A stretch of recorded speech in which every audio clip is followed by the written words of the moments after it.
l'hôpital de Montauban, 50% de médecins étrangers pour effectuer 16 000 scanners par an. On en parle tout de suite.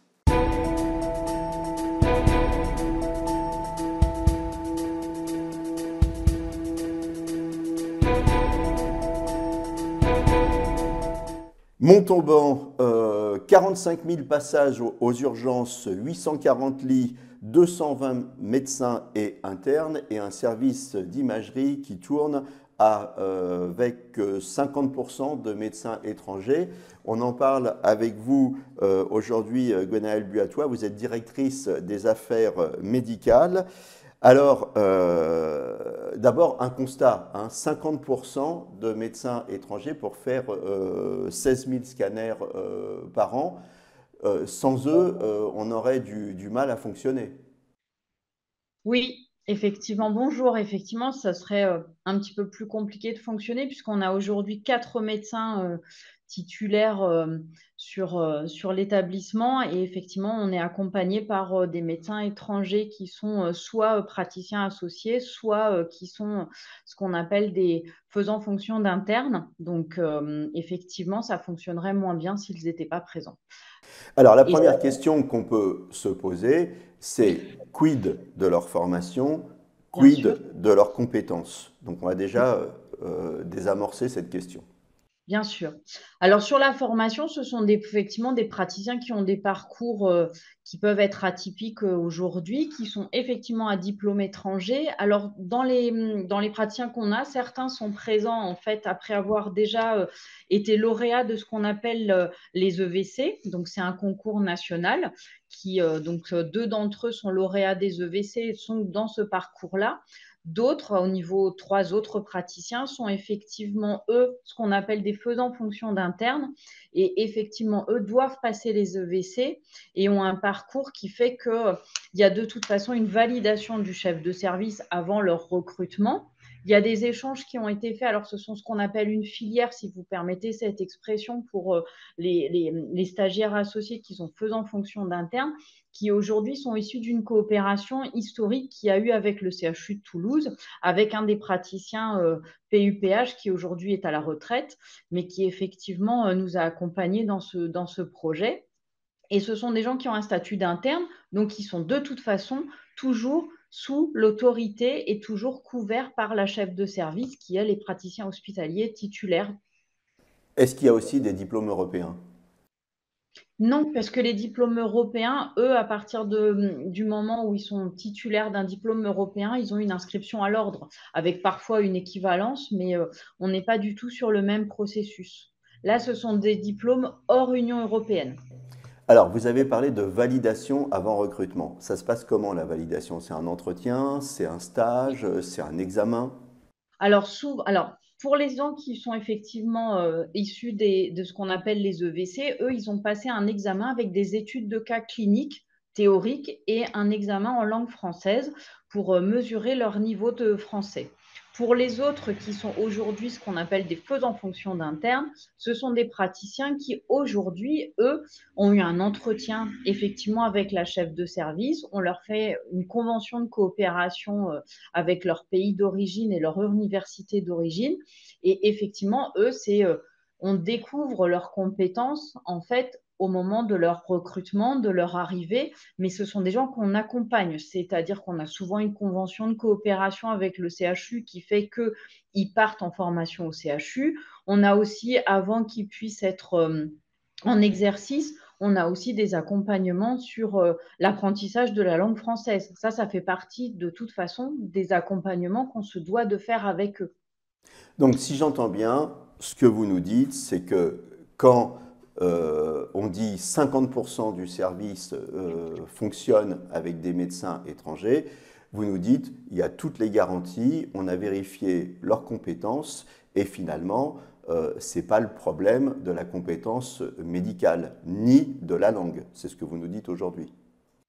Il y a une phase d'apprentissage qui fait qu'effectivement, ce ne sont pas des gens qui sont opérationnels tout de suite. Et puis, vous avez toujours la responsabilité de la chef de service, puisque c'est de toute façon elle ou c'est un médecin qui est titulaire et qui a la plénitude d'exercice qui est dans l'obligation en fait de relire les comptes rendus et tout doit être validé par un médecin qui est inscrit à l'ordre avant que le compte rendu ne sorte et ne soit remis au patient ou au médecin traitant. C'est comme un interne en fait. C'est comme un interne.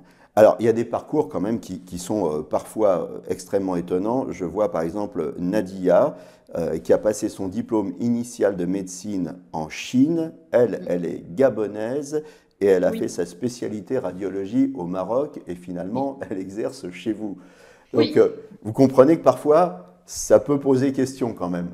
Bien sûr, mais c'est la seule qui est dans ce cas de figure. Je tiens quand même à le préciser. On n'a pas quand même des atypiques comme ça, quand même à tous les coins de rue, si vous me permettez cette expression. C'est juste, il y a juste ce praticien qui est là. Les autres praticiens que l'on a, ils sont soit ils ont un diplôme cambodgien et ils sont cambodgiens, ou ceux qui ont été titulaires lauréats des EVC, ce sont deux praticiens qui ont fait l'ensemble de leur formation et qui ont exercé préalablement aussi en Tunisie. Donc c'est la seule qu'on a effectivement avec ce parcours atypique. Vous avez un partenariat privilégié avec le Cambodge, hein, c'est ça? Oui, c'est ça, qui est issu en fait d'un partenariat historique avec un PUPH à la retraite du CHU de Toulouse. Mhm. Comment ça se passe l'intégration dans le service? Et puis, si on va au-delà de la radiologie, Oui. est-ce qu'on retrouve les mêmes proportions de médecins étrangers dans tout l'hôpital de Montauban? Non, absolument pas. Aujourd'hui, ce sont effectivement c'est le service sur lequel effectivement on a cette coopération historique qui a fait que aujourd'hui on n'est pas, on a eu quelques spécialités ou quelques praticiens en fait qu'on a accompagnés par exemple sur la cardiologie, mais sinon on a essentiellement, c'est les seuls services sur lesquels on a effectivement ces profils-là aujourd'hui. Et on essaye de commencer à débuter un partenariat sur la psychiatrie compte tenu du contexte national aussi sur cette spécialité. Mais, euh, mais la majorité en fait de nos praticiens sont quand même issus souvent du CHU de Toulouse et sont des anciens internes du CHU de Toulouse. Au niveau imagerie, pourquoi vous en êtes arrivé là? C'est parce que vous n'arriviez pas à recruter des radiologues français ou il y avait une réelle volonté de coopération avec d'autres pays? Alors, on s'est retrouvé dans cette situation comme beaucoup d'hôpitaux, en fait, hein, compte tenu de la démographie. Il y a plusieurs facteurs. C'est à la fois la démographie de cette spécialité qui a fait qu'effectivement beaucoup de centres hospitaliers aujourd'hui sont en difficulté, y compris parfois des CHU, hein, pour assurer la continuité des fonctionnements. Et puis l'attrait aussi du privé aujourd'hui tel qu'elle existe sur cette spécialité-là, le développement aussi de sociétés de téléradiologie qui a fait qu'aujourd'hui, on est dans un contexte où beaucoup de centres hospitaliers sont aujourd'hui en difficulté pour faire effectivement fonctionner avec que des professionnels issus d'un cursus franco-français, si je puis dire. Euh, Qu'est-ce que disent les malades? Est-ce qu'ils sont au courant de la situation? Est-ce que ça leur fait peur? Est-ce que finalement ils se disent bah, du moment que c'est un médecin qui interprète mon imagerie, tout va bien? Alors, je pense j'aurais tendance à dire peut-être de façon prétentieuse qu'il y a quand même une relation de confiance qui existe des patients avec l'établissement, qu'ils savent aussi qu'il y a une relecture, qu'il y a une signature qui est apposée en double sur les comptes rendus. Il y a aussi la relation de confiance. En fait, l'imagerie, c'est un acte technique qui, en fait, est issu d'une prescription et qui fait qu'après, vous avez quand même souvent une relecture aussi de compte rendu et des échanges sur les images avec les cliniciens des spécialités, que ce soit la chirurgie en cas d'intervention ou que ce soit l'oncologue quand vous êtes dans un suivi en oncologie. Donc, vous avez aussi le fait, c'est toujours un travail en équipe. L'imageur est un des praticiens qui participe à la prise en charge.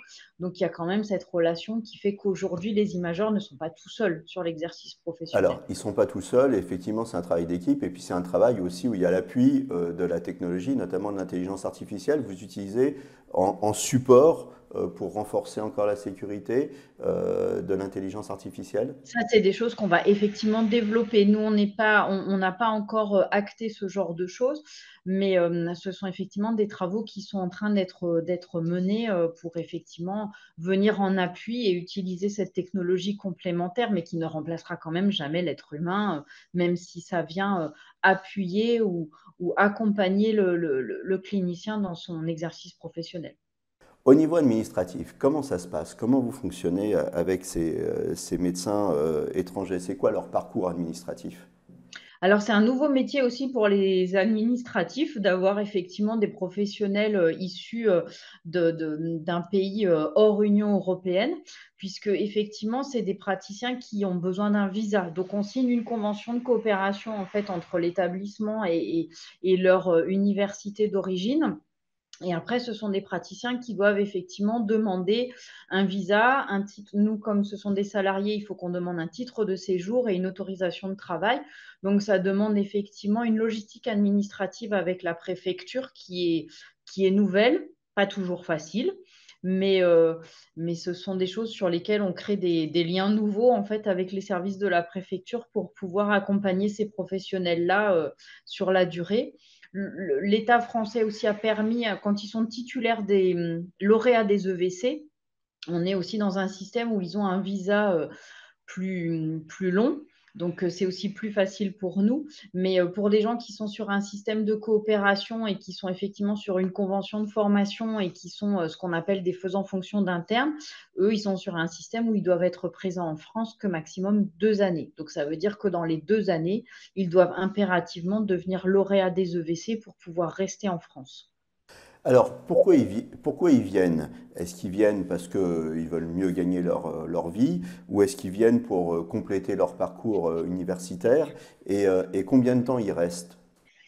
Alors, bah, vous avez les deux situations en fonction du contexte économique du pays dans lequel ils sont. Il y a à la fois parfois le fait de vouloir mieux gagner leur vie ou d'offrir un meilleur avenir à leur famille, puisque certains peuvent parfois venir avec une famille.